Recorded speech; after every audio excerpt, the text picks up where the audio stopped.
Pues estamos en cita con la historia, cita con todos ustedes y cita con don Pedro Fernández Barbadillo. Hoy hablando sobre un tema muy interesante, los orígenes de la ciencia contemporánea. Los orígenes de la ciencia contemporánea. Lo primero, Pedro Fernández Barbadillo, muy buenas tardes. Buenas tardes, ¿qué tal? Bueno, los orígenes de la ciencia contemporánea, que lo podemos basar en el medievo, en la cristiandad. Sí, qué cosas, ¿verdad?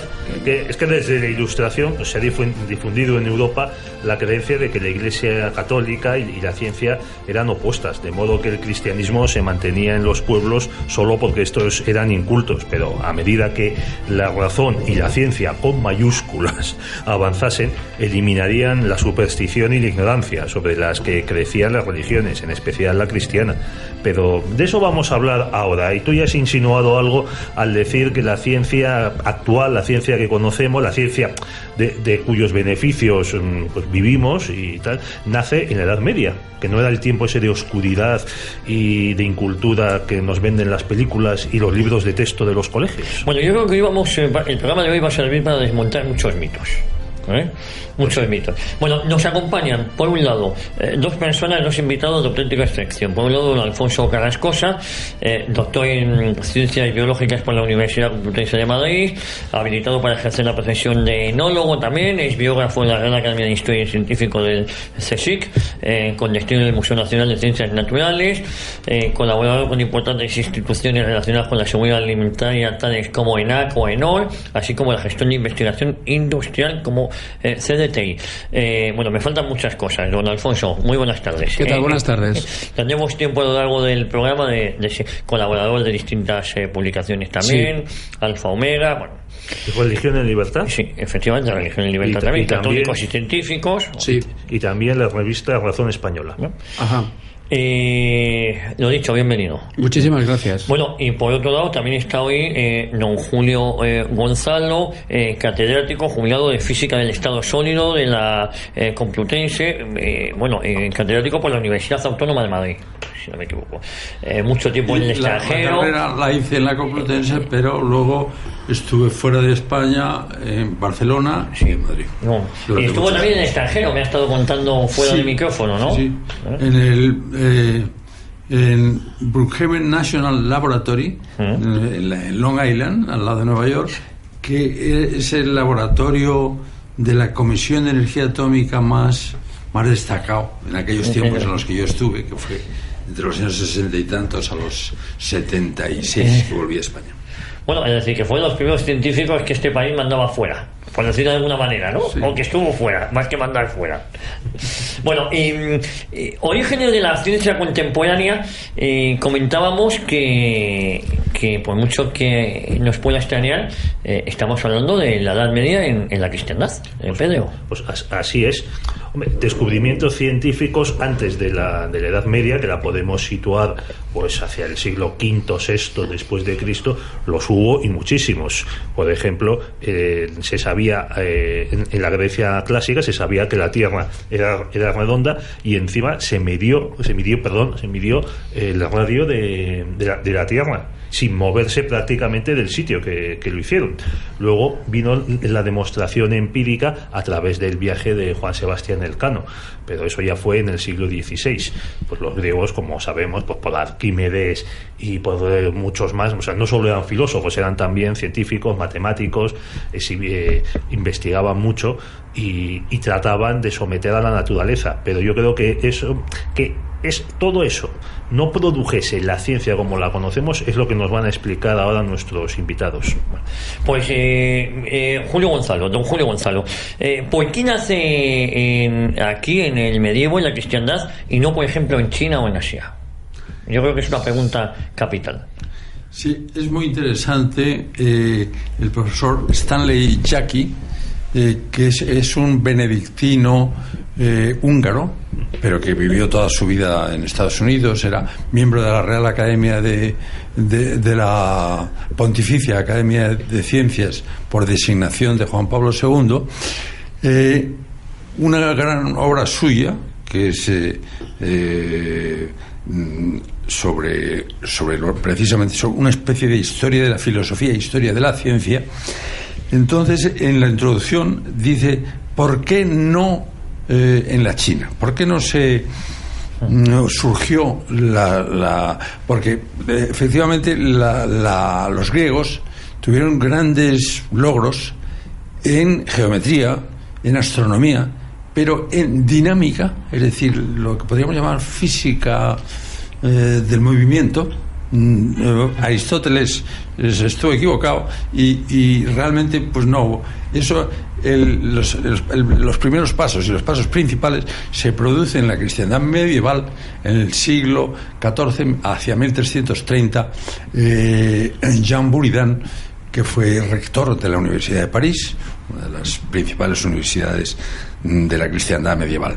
Y entonces la pregunta era ¿por qué no surge en la China? Y entonces, cuando los primeros misioneros jesuitas, a principios del siglo XVIII, empezaron a enviar informes detallados sobre los muchos logros conseguidos en la China milenaria, en ética, en filosofía, filosofía moral, en las artes, en las manufacturas delicadas, incluso en algunas notables obras de ingeniería, se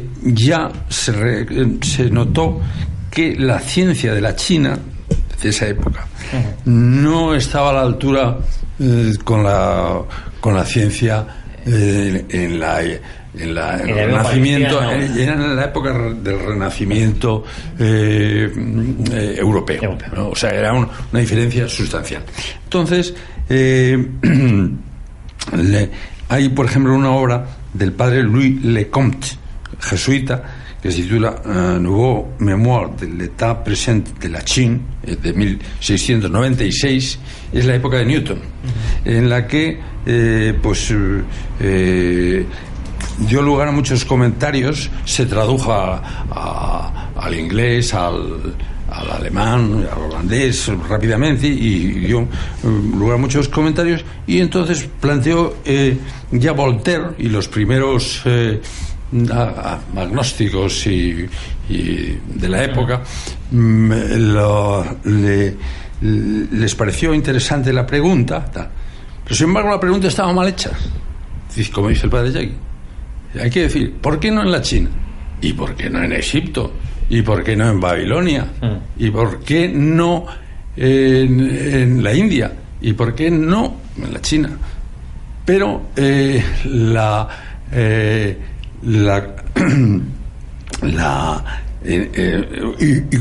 donde surge realmente es en la cristiandad medieval, en la Universidad de París, por una historia que no vamos a entrar en demasiado detalle para no irnos colateralmente, porque ahí fue donde Jean Buridan, en el siglo XIV, desarrolla el concepto de inercia y de ímpetus, que ponen por primera vez en buen camino la dinámica, es decir, la descripción científica del movimiento. Porque es cierto que los griegos habían tenido grandes éxitos en geometría y en astronomía, y en medir el radio de la Tierra con un 3% de error, que es maravilloso. Eratóstenes. Pero sin embargo, en la descripción del movimiento, Aristóteles asocia el movimiento a la velocidad, en lugar de asociarla a la aceleración, que es una de las leyes de Newton y que ya encarrila adecuadamente la Pero cuestión. eso es tan importante, como dice usted. El primer libro científico de categoría indiscutible son los principios de Newton. Sí. Y Newton no sale de cero. Si uno reconstruye hacia atrás, se encuentra precursores inmediatos: Copérnico, que era canónigo, Sí. Galileo, Kepler, y si sigue hacia atrás, pues como hizo Con Buridan. con Buridan y Oresme, su discípulo, que son los que prácticamente enuncian las tres leyes y el concepto de inercia y de movimiento inercial, que es clave para la física, ¿no? Y entonces, ya después de Newton y la mecánica, pues viene la óptica la termodinámica, el electromagnetismo, que a lo largo del siglo XIX, pues un poquito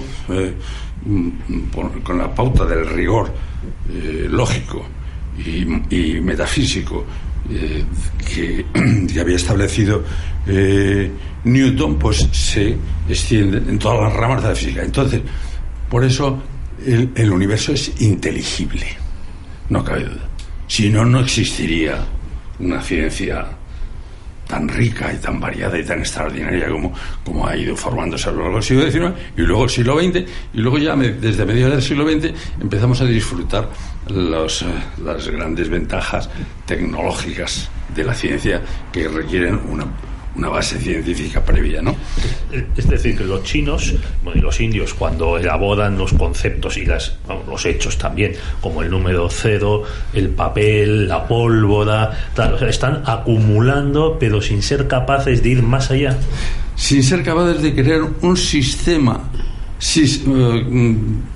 auténticamente armónico, sistemático, que una vez puesto en marcha ya se dispara. Porque en estos otros, en todas estas otras culturas, desde Egipto y hasta los mismos griegos, que son extraordinarios, hicieron unos éxitos tremendos, y por ejemplo matemáticas, Euclides, pero llegan a intuir el átomo, los griegos. Sí, bueno, pero claro, es una intuición del átomo muy vasta comparado con la física atómica y nuclear. Y los matemáticos egipcios fueron capaces de pronosticar, de calcular las crecidas del Nilo con muy poco error. No, y también se hicieron las predicciones de los eclipses. También las supernovas, es decir, que aparecía una estrella en una zona del cielo donde no había estrella previa, y era simplemente una gran explosión, una supernova, como sabemos actualmente y tal, ¿no? Pero claro, los griegos tienen un nivel extraordinario, pero en la cuestión del estudio del movimiento, pues realmente se quedan porque claro, los griegos tenían una visión panteísta de la realidad, y les faltaba el paso del panteísmo a... Bueno, de eso nos puede hablar don Alfonso. Pues sí. La diferencia, cómo influye, para que nuestros oyentes no se pierdan, cómo influye las concepciones religiosas en la elaboración de una ciencia moderna, o sea, del panteísmo al cristianismo. Ajá. Pues es determinante la influencia, es decir, hablaba Julio de un poco los orígenes de la física, de por qué en China no.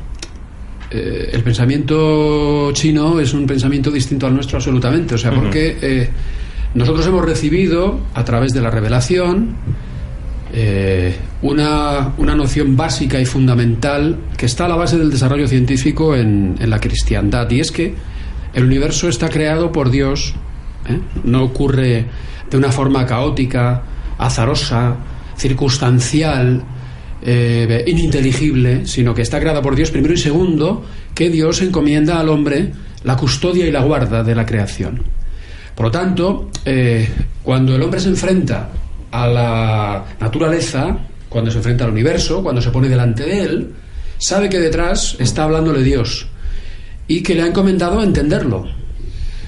Todos tenemos un anhelo de conocer. Todos tenemos un anhelo de conocer, por eso es tan satisfactorio. Yo recuerdo cuando era estudiante, aunque no he dejado de estudiar en toda mi vida, y es, yo creo que lo único que sé hacer, pues me satisfacía mucho por ejemplo, enfrentarme a la bioquímica de Leninger y acabar dominándola. Es decir, acabar incorporando en mi persona los conocimientos que aquella disciplina científica escrita por este señor me ponían a mano. Es decir, que el adquirir conocimiento es algo eminentemente humano y que hace disfrutar enormemente. ¿Por qué esto es así? Pues esto es así sencillamente por el hecho de que Dios quiere que le conozcamos. El conocimiento que anhelamos tener a la fondo y en última instancia es conocer a Dios, y Dios se puede conocer a través de sus obras. Esto es una cosa que parece una simpleza. Algún oyente puede incluso decir, caramba, esto no es que solamente sea una simpleza, sino que es una morcilla publicitaria católica. No, señores. No, esto está a la base del hecho de por qué en China no. Porque los chinos no sabían que el universo era inteligible, ni les preocupaba en absoluto. Y además es que no tenían una cultura. Puede que a nivel puntual sí, a personas concretas sí, pero a nivel cultural no era ese su fin, no era ese su cometido, no era esa su, digamos así, misión. Por lo tanto, en la cristiandad, ha mencionado Julio Newton era cristiano, ha mencionado a Copérnico, era un cura católico, Copérnico. Es decir, toda la cristiandad se pone a la tarea sobre una cosa importante que quiero decir, porque se ha mencionado pero de pasada, lo has mencionado tú, Pedro. Ojo, el saber clásico está originado por personas creyentes, politeístas pero creyentes. Uh-huh. En la Grecia no existían los ateos, en la Roma no existían los ateos. Uh-huh. Son todas personas creyentes. Es la edad de la religión, digamos, mitológica, llámese X. Pero todas las personas que hoy consideramos indiscutiblemente como sabios clásicos, todas eran creyentes. Don Julio y don Alfonso, la Universidad de París de 1330, ¿qué importancia tiene en todo esto como precursor del pensamiento de Copérnico, de Newton, que estamos aquí nombrando? Sí. Buridan y Oresme. Sí, la Universidad de Buridan.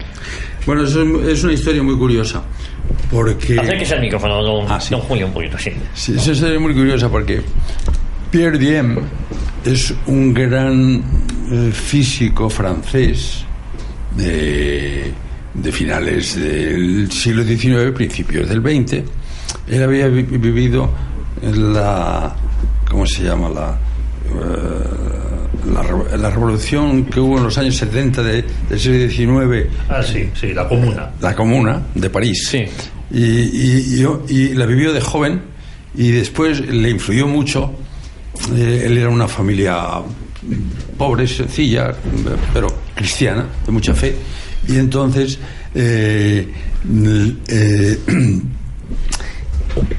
era muy inteligente, estudió en la enseñanza media en un colegio católico, y después pasó a la escuela superior francesa en París, y empezó a trabajar, a hacer su tesis, pero era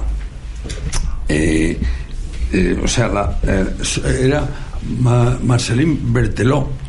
Era un gran político y científico francés, agnóstico y ateo, anticlerical a más no poder. Y entonces el anteproyecto de tesis que hizo Diem le ponía en duda varias de sus teorías, de este señor, de Berthelot. Y entonces cuando cogió un ejemplar, inmediatamente afirmó: este hombre no vendrá de catedrático a París en su vida. Lo dijo y lo cumplió, porque luego ya él fue en distintos sitios, en Lille, en Burdeos, tal, y ya vio que por mucho que publicaba en cuestiones de termodinámica y de mecánica de medios fluidos y cosas de estas, pues que no iba. Y entonces se dedicó... La tolerancia de los agnósticos. Sí. Aquí la tenemos. Por supuesto. Entonces él se dedicó a viajar a París y a estudiar en la Sorbona, en la biblioteca, los manuscritos del siglo XIII, XIV, y descubrió a los precursores de Galileo y de Copérnico y de Copérnico sobre todo, claro, y entonces descubrió a Jean Buridan, que había sido rector en la Universidad de París, y a Oresme, su discípulo, que ambos fueron los que introdujeron el concepto. Hay una cita bonita que voy a leerla resumidamente. Dice Buridan: la Biblia no dice que determinadas inteligencias mueven los cuerpos celestes. Esto lo decía Aristóteles, ¿no? Más bien podría decirse que Dios, cuando creó el mundo, movió a cada uno de ellos en sus órbitas, de esos cuerpos celestes, en sus órbitas, como le plació, y al moverlos les imprimió ciertos ímpetus, impulsos con los que se movieron en adelante sin necesidad de que él tuviera que seguir moviéndolos, excepto por una influencia general que concurre como coagente. Es decir, que la idea del movimiento inercial, de que una vez que se ha puesto en movimiento, si no lo frenas, no, y él se lo aplica a los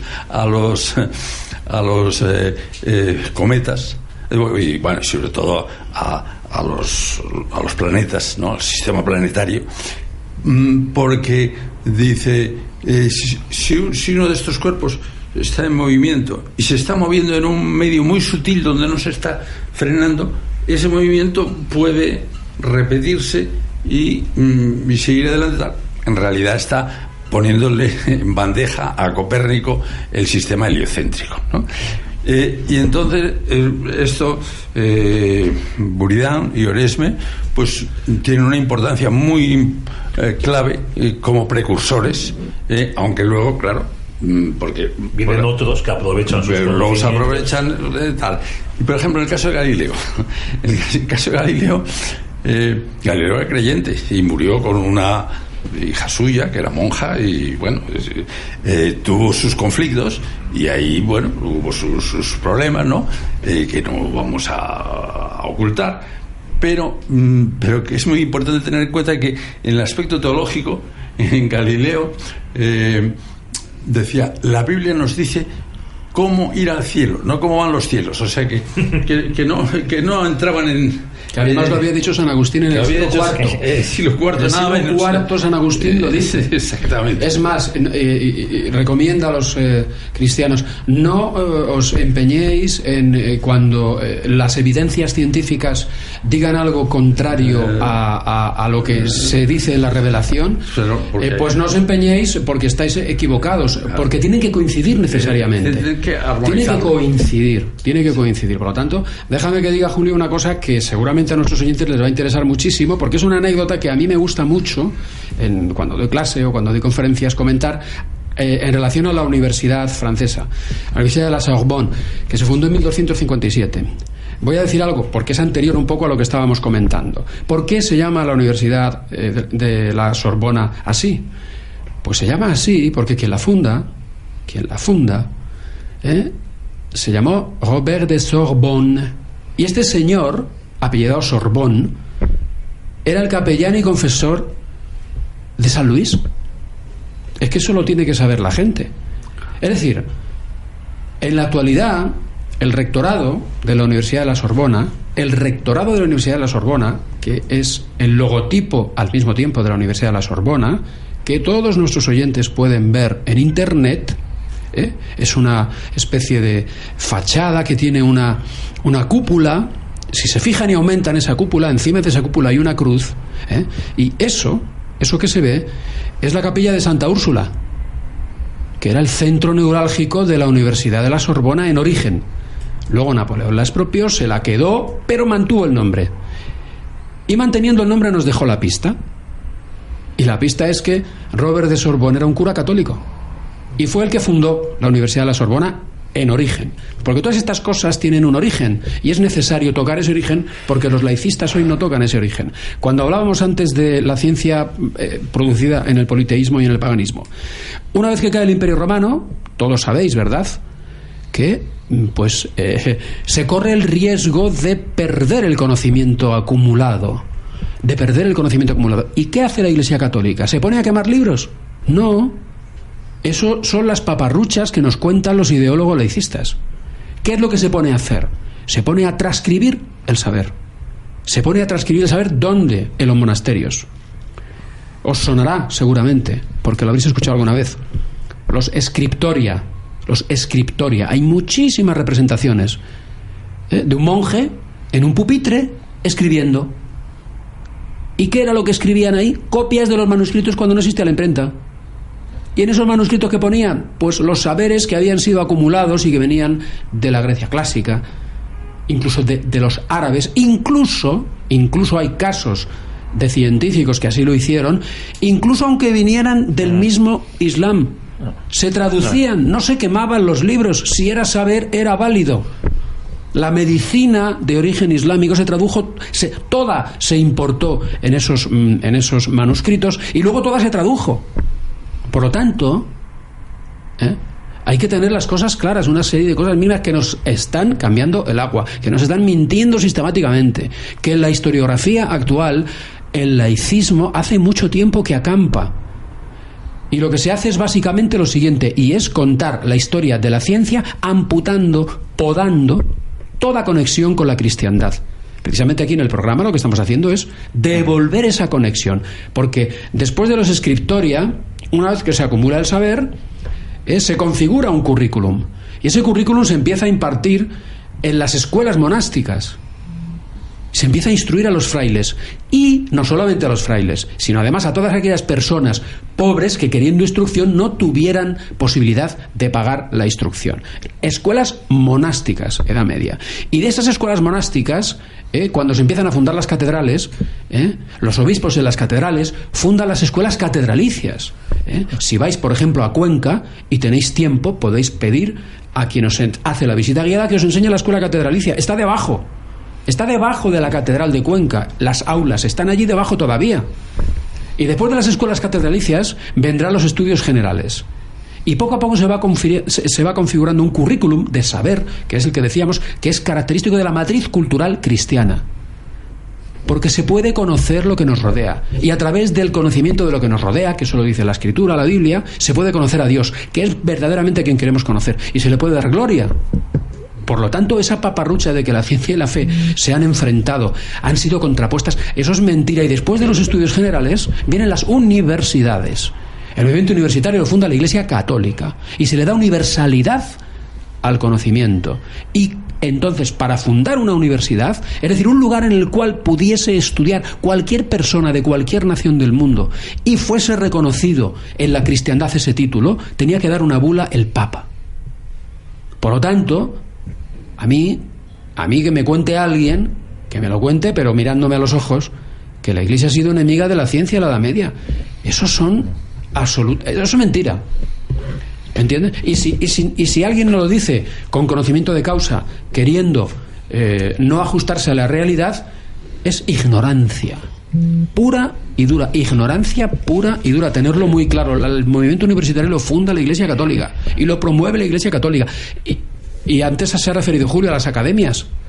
La Pontificia Academia de Ciencias, que en la actualidad sigue vigente, es la academia de ciencias más antigua del mundo.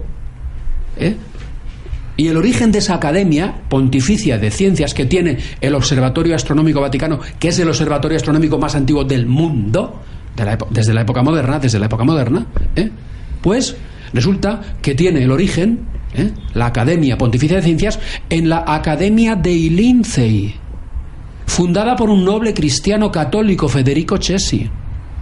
¿Sabéis cuál fue el socio fundador de esa academia? Al amparo y bajo los auspicios del Papa. ¿Sabéis quién fue uno de los socios fundadores? Que lo decía Julio ahora. Galileo Galilei. Pero ¿quién os ha contado que Galileo Galilei le quemaron en la hoguera? Pero si es más, se conservan unas cartas en las cuales todo lo que ha dicho Julio, por supuesto, yo lo confirmo. Es decir, era una persona católica, creyente, tuvo hijas monjas. Se retractó de sus errores teológicos. Además copió a Copérnico, que era un cura católico, que había sido el que había dicho que la Tierra no tenía todo girando alrededor, sino que efectivamente el sistema heliocéntrico ya lo había enunciado Copérnico. Pero a lo que iba, Galileo Galilei, escribiendo a Raffaello Caverni, unas cartas que, en fin, no viene a cuento ahora a comentar de qué se trataban, le dice: la escritura y la ciencia, que luego lo repite San Juan Pablo II en la Fides et Ratio, esa cita exactamente dice, son dos alas del mismo pájaro. Vuelan al unísono. No se contradicen. Eso lo dice Galileo Galilei. Es decir, por favor, si tenéis un rato y podéis leer, leed. Y además es que ahora mismo hay una cantidad de información en este sentido enorme en Internet. O sea, hay una línea perfectamente trazable desde la antigüedad hasta la actualidad del papel que ha fundado, que ha llevado adelante la Iglesia primero en la recopilación del saber y segundo en su transferencia.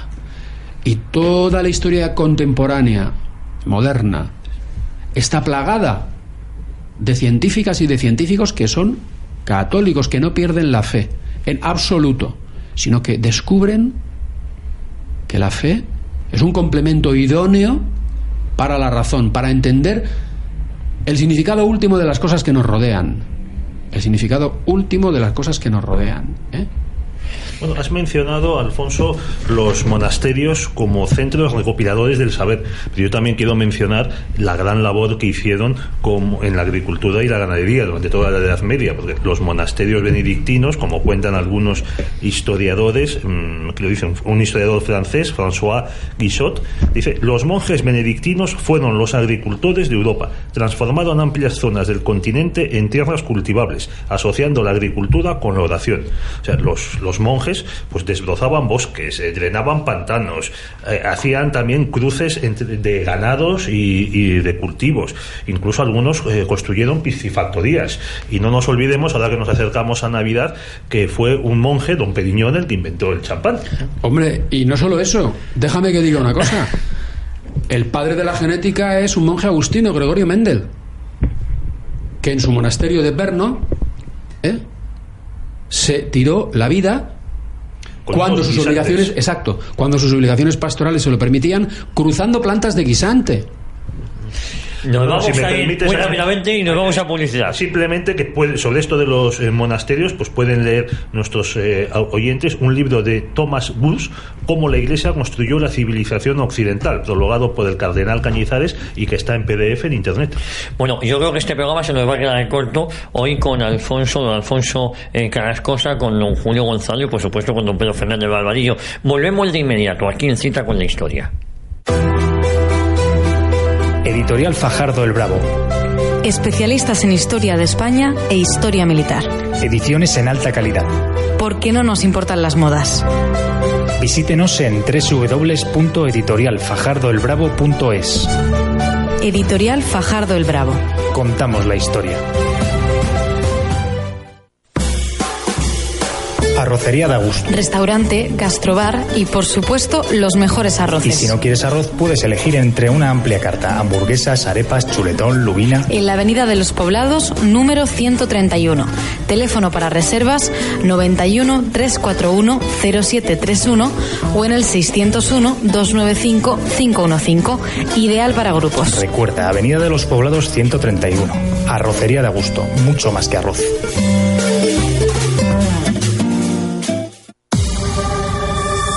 JUN 76, rapidez y eficacia. Todo tipo de obras y proyectos, peritaciones, dirección de obras, informes y valoraciones. Somos especialistas en edificación, urbanización, obra industrial, rehabilitación y todo tipo de reformas en su hogar o local. JUN 76, una empresa familiar a su servicio. Conózcanos en www.jun76.es, www.jhun76.es. La calidad nos avala, el trato nos distingue.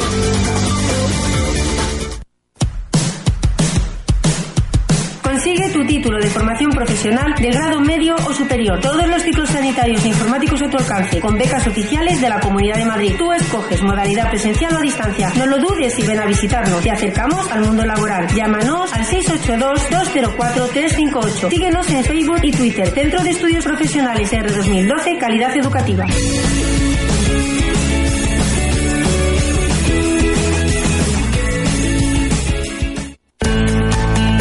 Paga solo por lo que imprimes con Fabricom. En Fabricom te asesoramos sobre la impresora más adecuada para tu empresa, la mejor tecnología pero sin tener que comprarla. Incluimos todos los servicios y consumibles para que empieces a ahorrar con nosotros. Visítanos en www.fabricom.es o llámanos al teléfono 91 157 1770. Fabricom.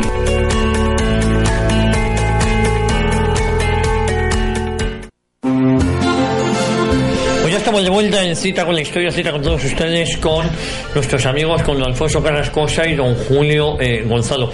La pregunta que yo tenía en el tintero, don Julio Gonzalo, es si la ciencia puede demostrar o negar la existencia de Dios. Bueno, Ahí queda eso, ¿eh? yo diría que la ciencia se define, pues se pueden definir en en cómo usar razonamientos lógicos basados en premisas lo más claras posibles para llegar a ciertas conclusiones. Entonces, la existencia de Dios es una afirmación metafísica, pero no, o sea, se excede de lo científico. O sea, lo científico eso se queda un poquito corto. La visión metafísica es, por ejemplo, o sea, de las pruebas de Santo Tomás de la existencia de Dios. Sí, las vías. Las vías. En la tercera vía, que dice, existen seres contingentes, indiscutible. Seres que pueden existir o no existir. Pero todo ser contingente pudo, en algún momento, no existió. Luego, por lo tanto, no se podría decir que todos los seres son contingentes, porque no existiría nada. Y entonces se concluye la necesidad de un ser necesario. Entonces, eso es digamos, un razonamiento lógico y metafísico que está en armonía con la ciencia, pero que va más allá a los primeros principios, que son más bien filosóficos. Yo diría una cosa, y es, primero haría la distinción de el tipo de ciencias que hay, porque la palabra ciencia hace referencia, claro, a la totalidad del conocimiento y la totalidad de los procedimientos para adquirir nuevo conocimiento. Eso es ciencia. Sensu lato, sensu estricto. Ahora mismo nos fijamos en que hoy, cuando se habla de ciencia, la gente entiende ciencia experimental, que era a lo que se refería Julio. Pero yo quiero decir algo. El objeto real de la ciencia experimental, que lo ha dicho él, Julio, es la materia. Es decir, ¿y qué es materia? El padre Carreira lo ha definido infinidad de veces en sus múltiples entrevistas, y yo le tomo la cita. Pues materia es todo aquello susceptible de ser influenciado por el conjunto de fuerzas que conocemos, la fuerza de la gravitación universal, las fuerzas electromagnéticas, todas las fuerzas. Todo lo que no sea materia, todo lo que no sea entonces objeto de la ciencia experimental, pues la ciencia experimental no tiene nada que decir al respecto. Por lo tanto, que un científico experimental, atención, que esto es importante, salga como sale Richard Dawkins, o salga como sale el Stephen Hawking, que por cierto, el padre Carreira, que es un sacerdote jesuita, que es una eminencia, es un físico eminente, que ya es muy mayor, pero además divulga ciencia, ha dicho algo que yo lo voy a decir aquí tranquilamente y sin ánimo de ofender. Si Stephen Hawking no estuviera enfermo, no le haría caso a nadie. Y es un físico que ha dado informes a la NASA de cosas. Dice, bueno, este señor está todo el mundo abducido con él, pero dice pues cosas acertadas y luego tonterías muy gordas. ¿Cuáles son las tonterías? Aquellas que exceden el objeto del ámbito científico que él domina, que os repito, la materia. Entonces, pero no puede negarlo, la existencia de Dios. Pero ojo, y ahora voy a lo que decía, las ciencias humanas. Pero es que el Dios al que adoramos, el Dios en quien creemos, es Trinidad. Trinidad. Se ha revelado Dios Padre, pero hay un Dios Hijo, hay un personaje histórico, concreto, que es el único que se ha atribuido ser Hijo de Dios, Jesucristo, Jesús de Nazaret. Infinidad de estudios históricos manifiestan con rotundidad que esta figura existió, aunque haya aunque haya y existan corrientes, incluso dentro de la Iglesia, lamentablemente, de cierto tipo de hacer historiografía que no es precisamente la más recomendable, que no es la más científica. Yo os recomiendo encarecidamente, queridos oyentes, leer un libro muy, muy, muy sencillo, muy divulgativo, que es un libro que escribe un señor que es muy sencillo, que es muy divulgativo, que es muy directo, llamado Vittorio Messori, Hipótesis sobre Jesucristo. La historicidad del personaje comparado con la historicidad del resto de personajes que hemos asumido que existieron, y de ahí sacar y derivar el hecho concreto de que si Jesucristo es el Hijo de Dios y Dios ha hablado de él y ha sido físico, ¿cómo haya resucitado? ¿Qué sea la resurrección? Se escapa del ámbito de la física. Estamos ante un orden nuevo. Por lo tanto, tener ánimo y creer ciertamente que no se puede demostrar la inexistencia de Dios y que uno tiende, como decía Julio, a creer y a llegar a la conclusión sin forzar demasiado la mente de que Dios existe. Don Julio. Yo iba a abundar con una cita del padre Carreira, con el cual he tenido una gran amistad. Él daba conferencias en la Autónoma, varias veces le he presentado yo a lo largo de los tiempos, tal. Y él formó parte de un debate en Intereconomía, en el que había uno de los participantes se declaró ateo y materialista. Y entonces el padre Carreira, que eso era es muy educado y muy correcto y tal, pero cuando se pone... Sí, pero es muy firme. Cuando se pone firme, le dice, vamos a ver, entonces usted se declara materialista, solamente existen las interacciones físicas, la gravitación, el electromagnetismo, la interacción nuclear fuerte, débil, y se acabó. ¿No? Esas son las interacciones que hay. Y no hay más que eso, ¿no? Usted no lo admite. Claro. Y dice, sí. Dice, bueno, entonces dígame usted, ¿con cuál de esas interacciones o con qué combinación de esas interacciones se ha escrito el Quijote? Exacto. El señor se quedó planchado, se enfadó bastante, pero no supo qué decir. Ese vídeo está en internet, si os lo queréis bajar, queridos oyentes. Ese vídeo al que está haciendo ahora alusión directa a Julio está en internet, lo podéis escuchar. Sí. Es alucinante escucharle hablar con agnósticos delante, a cara de perro, y le decir, pero ¿de qué me está usted hablando, oiga? Y el otro se queda parado y dice, bueno, pues es verdad, porque además Carreira insiste mucho en que para expresar, o sea, es tan limitada la ciencia experimental como que en términos químicos tú no puedes definir el amor, tú no puedes definir la belleza. La física poco te ayuda a hablar del sufrimiento, la libertad. A ver, eso, efectivamente, la libertad humana. ¿Entendéis? Son cosas que parecen de perogrullo, y que es verdad que quienes hoy propugnan la inexistencia de Dios, el laicismo feroz que nos asola, que a mí me gusta decirlo así porque es que es verdad que nos está cayendo una que pa' qué, pues oye, te hace dudar, pero estaros tranquilos porque la razón última del origen nuestro y del universo está de nuestra parte. Podrán, efectivamente no es fácil rebatir las cosas, pero por favor ese sentimiento de frustración, que es lógico tener, que no os haga perder las creencias, porque es que sin creencia no vamos a ningún sitio. Las creencias son las que han hecho y han sacado adelante la civilización occidental, y es consustancial a la civilización occidental la fe cristiana.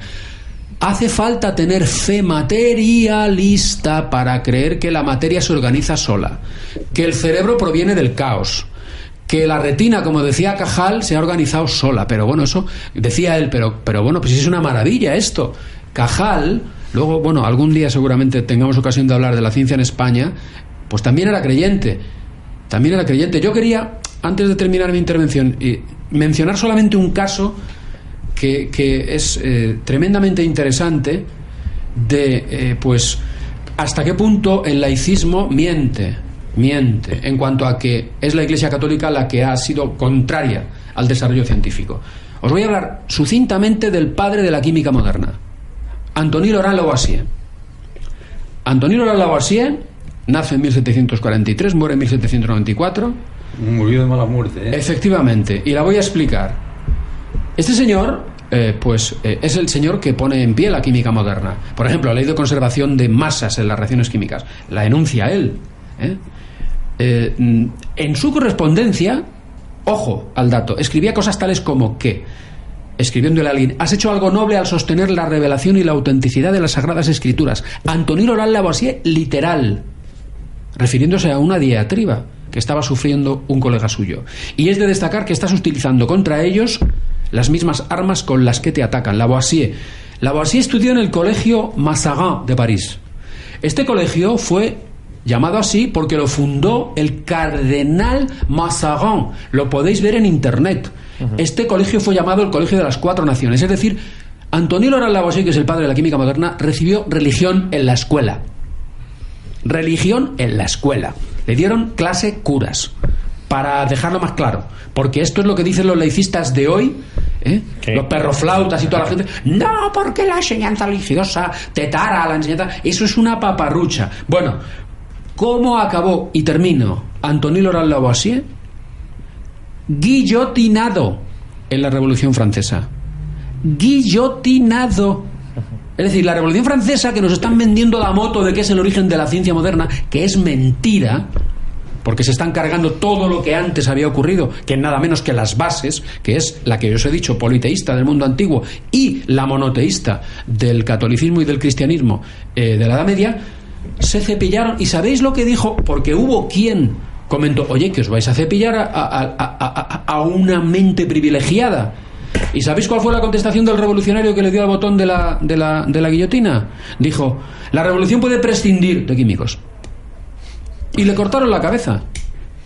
Y era católico, apostólico, romano, educado en un colegio fundado por un cardenal. Y así se escribe la historia. Y además es que aquí no estamos dando opiniones.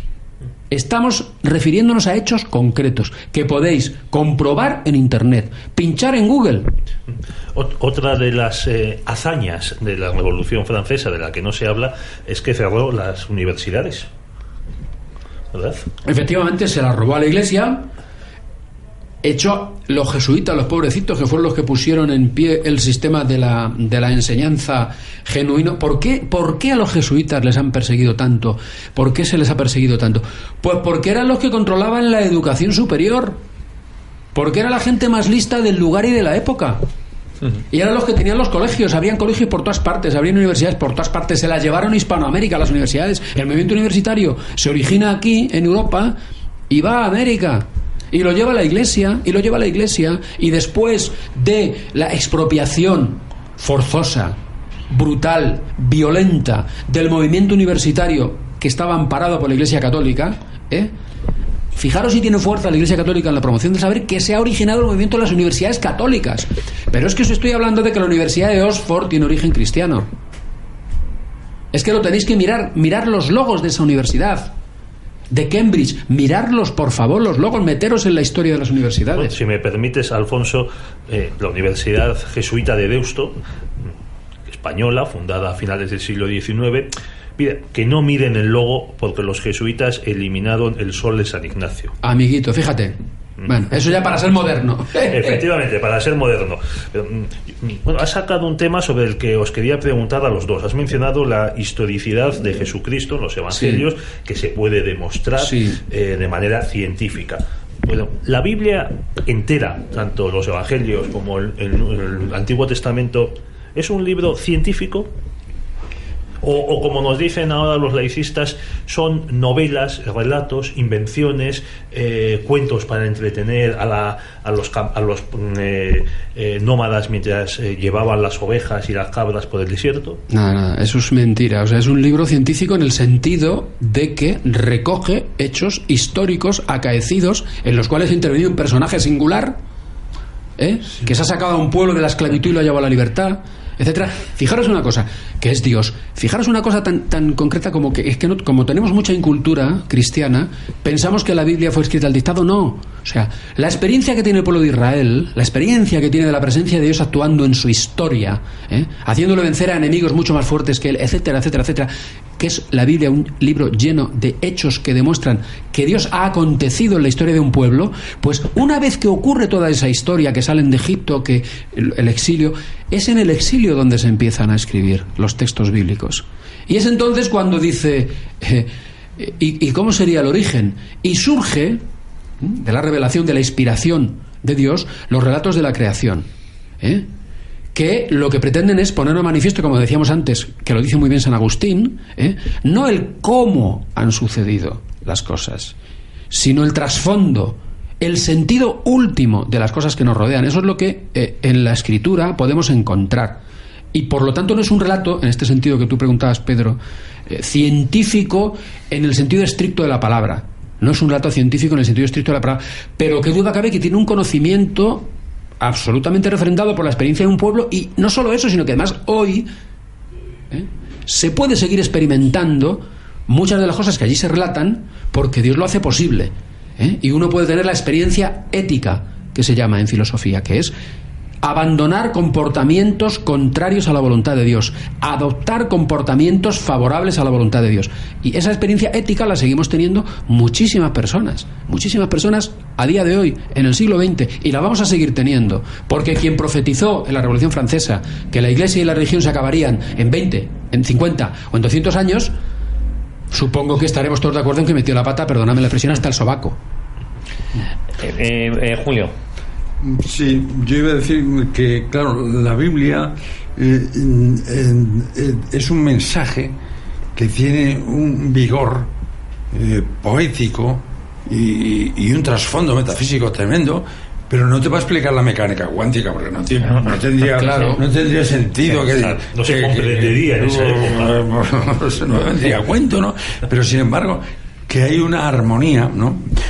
Si solo fuera real la materia, como dicen ateos, agnósticos, Hawking, etcétera, sometida a un comportamiento caótico y determinista, el mundo sería ininteligible. Pero la ciencia requiere la inteligencia, la voluntad y la libertad humana para penetrar esa realidad más allá de lo puramente material. Y entonces por eso es tan importante el trasfondo cultural de la ciencia y ver lo que nos dice. Bueno, no sé si no tenemos... Nos quedan 5 minutos. Bueno, así que vamos... Yo quería... Hay una pregunta que les queremos hacer a los dos, pero acabe, don Julio. Sí, yo simplemente quería hacer un repaso de científicos creyentes destacados. Físicos creyentes: Newton, Volta, Ampere, Faraday, Maxwell. Si serán importantes que las unidades de fuerza electromagnética es el voltio, de corriente eléctrica el ampere, de capacidad el faradio, de campo magnético el Maxwell. Todos ellos creyentes, practicantes y algunos católicos ejemplares. Como por ejemplo, no tenemos tiempo para entretenerme en una anécdota de Volta, curiosísima, en el que él se manifiesta católico, apostólico, romano, tal. Bueno. Luego también Meyer, Joule, Kelvin, cristianos, algunos de ellos que no son, pero vamos, creyentes, tal. Georges Lemaitre, el autor del Big Bang, el que sobre la base de la teoría general de la relatividad de Einstein construye esa teoría del Big Bang para un universo finito, lo cual es muy importante. Sí. Para el sacerdote belga. Sacerdote belga. Efectivamente. Que él era estudió, era artillero durante la Primera Guerra Mundial y después se hizo sacerdote, pero tenía una buena preparación matemática, se estudió las obras de Einstein, tenía que saber matemáticas. y entonces claro, pues encontró unas soluciones simultáneamente con otro científico ruso que a Einstein no le gustaron ni un pelo, porque le gustaba el universo inmutable, pero luego al final tragó. Cuidado, hay que decirlo todo. Hay que decirlo todo. Bueno, químicos, Lavoisier, que acababas tú de hablar de él extraordinariamente, muchos detalles que yo no conocía. Dalton, Berzelius, son los que han creado la nomenclatura química. Luego algo de Darwin. Vale. Matemáticos: Euler, Gauss, Cauchy, Riemann. Por ejemplo, Gauss, el de la campana de Gauss. Efectivamente, sí. La famosa. Pero y de las geometrías no euclídeas, el precursor, que cuando Gauss se pone a comentar sobre Kant, él, que era un gran lógico, Gauss, dice, es que este Kant no es coherente, o sea, tiene una serie de contradicciones, tal. Es merece la pena ver la crítica que hace. Astrónomos, Herschel, Hubble, Bessel, biólogos, Pasteur, Bernard, Mendel. Bueno, la última pregunta para los dos, que creo que es muy importante. Quería, yo creo que Alfonso hace un apuntito. Una puntualización sobre Darwin, que le utilizan como bestia parda contra el cristianismo. El único título universitario que tenía Darwin era de teología. Su padre era un pastor anglicano. Toda su vida fue creyente y se derivó en el agnosticismo básicamente porque no terminó de entender, primero, sufrimientos personales, porque tenía una fe infantil y no le fueron iluminados, y segundo, está absolutamente demostrado por un biógrafo que estudió su relación epistolar, que durante el transcurso de tiempo que empleó en la escritura del origen de las especies era absolutamente creyente y cristiano. Bueno, protestante pero cristiano. La pregunta para acabar, que yo creo que es de gran interés: hoy día este laicismo enfurecido pretende que los hombres son iguales que los demás animales, incluso que son inferiores. ¿Ustedes creen que científicamente hay diferencia entre hombres y animales? Vamos, es que no hace falta más que tener ojos en la cara. O sea, pues parece que mucha gente el animalismo es una consecuencia directa de la apostasía. Directa, es decir, Dios no existe, el hombre tampoco.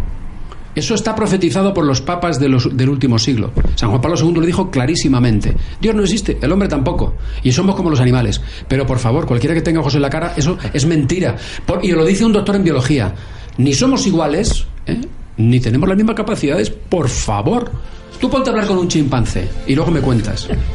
Muy rápidamente. Don Julio, acabamos con usted. Un minuto. Yo diría que tan indiscutible es que el hombre tenemos mucho en común con los animales.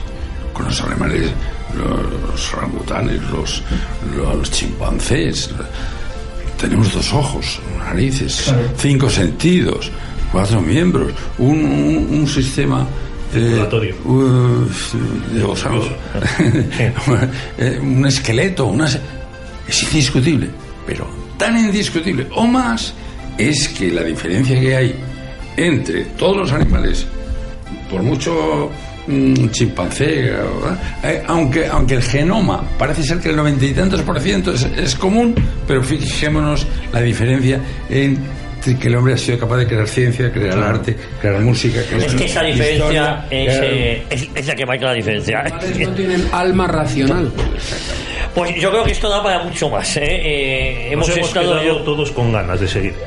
A don Julio Gonzalo, muchísimas gracias por haber participado hoy aquí en Cita con la Historia. Muy bien. Don Alfonso a vosotros. Carrascosa, un placer. A vosotros, yo me he quedado con ganas de seguir. No, pero que bueno, seguiremos. Otro día. Y a don Pedro Fernández Barbadillo y a todos ustedes, espero que este programa les haya gustado tanto, les haya atrapado tanto como me ha atrapado a mí. Prometemos volver, Dios mediante, la próxima semana aquí a Radio Ya.